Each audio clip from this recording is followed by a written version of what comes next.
Olá! Quem anda pelas redes sociais ultimamente com certeza já se deparou com uma verdadeira avalanche de posts, vídeos e discussões sobre a tal saída fiscal do Brasil. É muita conversa, muito alarme e, para ser sincero, muita confusão. Hoje a gente vai botar a ordem na casa e separar o que é fato do que é pura ficção.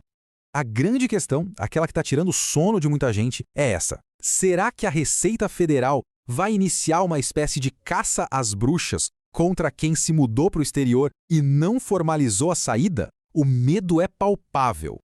Então, vamos direto ao ponto? Não. Isso é desinformação. A própria Receita Federal já deixou isso claro. E se a gente parar para pensar, faz todo o sentido. Por que a Receita teria interesse em forçar alguém a se declarar não residente? Isso só faria com que ela perdesse o direito até mesmo de discutir a tributação da renda dessa pessoa no mundo. O interesse dela é exatamente o oposto. É pegar quem se declarou não residente, mas na verdade continua morando aqui no Brasil. Agora, vamos mergulhar no primeiro grande mito. Aquele medo de ser tributado para sempre por dois países. Sabe, aquela ideia de que, sem a declaração de saída, a pessoa fica presa num limbo fiscal, pagando imposto aqui no Brasil e também no novo país sobre tudo o que ganha? A realidade, felizmente, é bem diferente. O simples fato de não ter entregue um formulário não dá para a Receita um tipo de cheque em branco para tributar a renda mundial de alguém. A coisa toda é bem mais complexa e sofisticada que isso. E aqui está o porquê. É super comum uma pessoa ser considerada residente fiscal em dois países ao mesmo tempo. Cada país tem sua lei, né? Isso tem nome: dupla residência. E é importante frisar, isso não é crime fiscal, não é nenhuma irregularidade. É uma situação totalmente prevista e justamente para resolver isso é que existem os tratados de bitributação.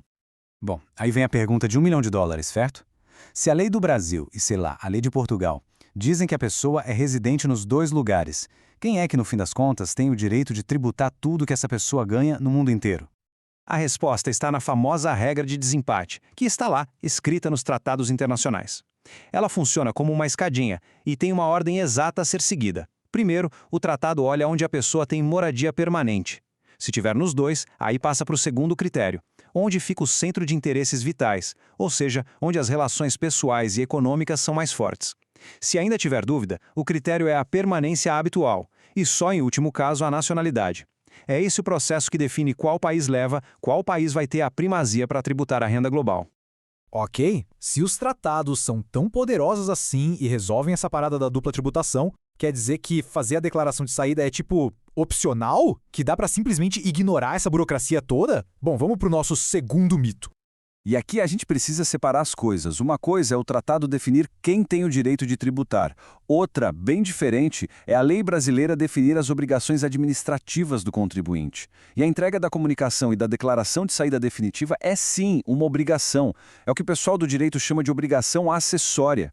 Uma coisa não anula a outra. Mas então, como uma pessoa se torna oficialmente não residente para o fisco brasileiro? Basicamente, de duas formas. A primeira é a formal, entregando os documentos. A segunda é uma regra automática. Depois de passar 12 meses seguidos fora do país, a pessoa já é considerada não residente, mesmo que não tenha comunicado nada. Ou seja, ninguém fica residente para sempre só por um descuido. Agora vamos para uma das informações mais criativas que circulam por aí. A famosa regra dos 184 dias. Tem muita gente que jura de pé junto que esse é o número mágico que define a residência fiscal. Então, vamos esclarecer isso de uma vez por todas. Para brasileiros, essa regra simplesmente não se aplica. Esse critério de 184 dias até existe na nossa legislação, mas ele vale especificamente para estrangeiros que vêm para o Brasil com visto temporário. Não tem nada, absolutamente nada a ver com o brasileiro que se muda para o exterior.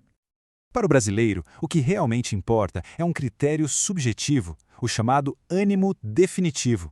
Como bem destaca o professor Schoery, da USP, o que define o status fiscal é a intenção de morar fora permanentemente ou a intenção de retornar ao Brasil, e não uma contagem de dias no calendário. Certo, já derrubamos os maiores mitos. Agora vamos para a parte que realmente interessa. Se a saída é obrigatória, mas não fazer a saída não condena ninguém a uma dupla tributação eterna, quais são as consequências reais de não entregar os documentos? O que acontece na prática? Essa é a pergunta que todo mundo quer saber. Deixando o pânico de lado, qual é a penalidade que está na lei para quem se esquece ou, por algum motivo, decide não fazer a comunicação e a declaração de saída? Para muita gente, a resposta chega a ser surpreendente. Nos casos em que não há imposto a pagar na declaração de saída, a multa por não entregar é um valor fixo. E esse valor é de R$ 165,74.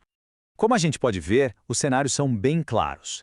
Se não tinha imposto a pagar, a multa é aquele valor fixo. Ponto. Se tinha o imposto a pagar, aí a multa é de 1% ao mês sobre o valor devido, com um piso de R$ 165,74 e um teto de 20% do imposto. As consequências financeiras são diretas e, para muitas pessoas, bem menos assustadoras do que o pânico online fazia parecer. Com todas essas informações na mesa, a grande questão muda de figura. Não é mais sobre, meu Deus, o que vai acontecer comigo? Mas sim, o que faz mais sentido para a minha situação. A decisão deixa de ser baseada no medo e passa a ser estratégica. Então, antes de tomar qualquer decisão, vale a pena ponderar sobre 4 fatores. Primeiro, qual o apetite de cada um para o risco de, lá na frente, ter que pagar essa multa? Segundo, fazer a saída vai aumentar ou diminuir a conta final de impostos. Isso depende muito dos ativos de cada pessoa. Terceiro, tem a burocracia, né? Manter conta como não residente, ter um procurador. E por último, como isso afeta as opções de investimento aqui no Brasil. E assim, a gente sai do campo do medo, da desinformação e entra no campo da estratégia. A questão não é se a Receita vai perseguir alguém, mas sim, com base nas regras do jogo, qual é o caminho mais inteligente para a vida financeira e pessoal de cada um. Espero que esta análise tenha trazido a clareza que estava faltando nesse debate.